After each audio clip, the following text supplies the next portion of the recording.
Okay, turn 36, Auburn Crown 0.4. Let's go to the replay and see how things are going for my beleaguered allies.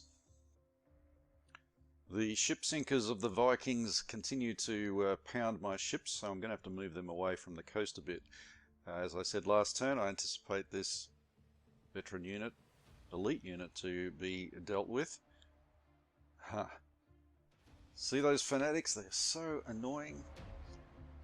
They're excellent at finishing off units. Of course, they finish off themselves too, but you know what they're worth and what the units are that they finish off is quite a big difference.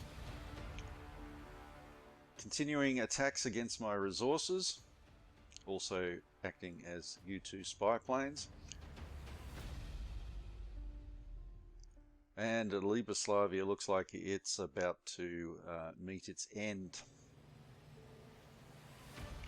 They've been there for quite some time, thumbed their noses at the Empress, caused all sorts of problems with trade going through Tiriaso Silbus, and now that's it.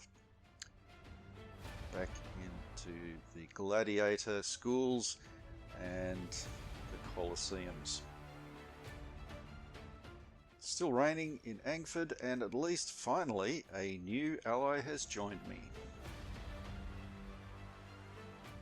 Now we have the option of a Hill Giant clan joining us in Angford. I'll certainly take that offer. Nordburn Keep has now joined, and those giants will be quite useful. There's a backstory that goes with why they would be offering their services. So my opponent Beriand has mentioned that Angford is the only one that looks like they've got an army, and he's quite right. My other allies are not doing very well at all, and Angford, which is on about 55 thereabouts units, land units, is the only one that's got any sort of offensive ability. I'm hoping that's going to change, but anyway, we'll see. So now that I've had a Tribal League ally join me, it's time to make sure that I continue to keep the diplomatic pressure on the other potential allies as well.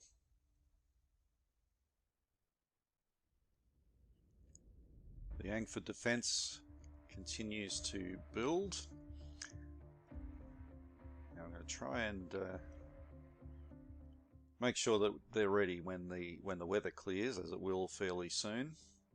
Get those giants up to speed, ready to support the attack, the defense actually. But if he does attack and it proves to be vulnerable to counterattack, I certainly will be hitting back as hard as I can.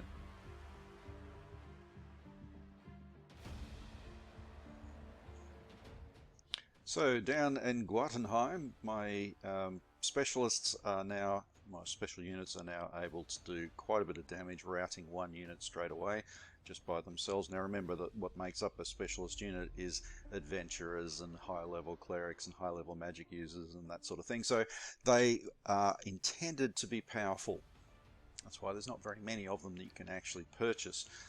And you need magic for them to be able to be really useful. They can be used in attack without magic, but they're much, much less effective.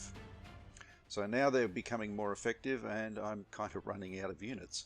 I don't have any elite unit down there, and I should be able to replace it, but it's of course going to take time to bring it into the fore.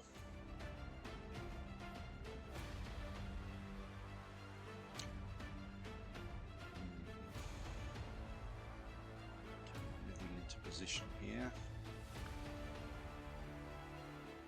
I feel a bit vulnerable here actually. Just going to try and move things into place. Hopefully they'll be able to be better placed to attack next turn with support of the specialist unit.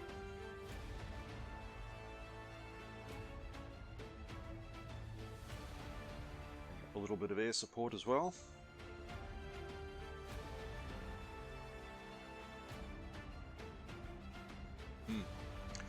So there's quite a few units on my flank ready to attack out of Altenburg. I need to be prepared to defend against them as well.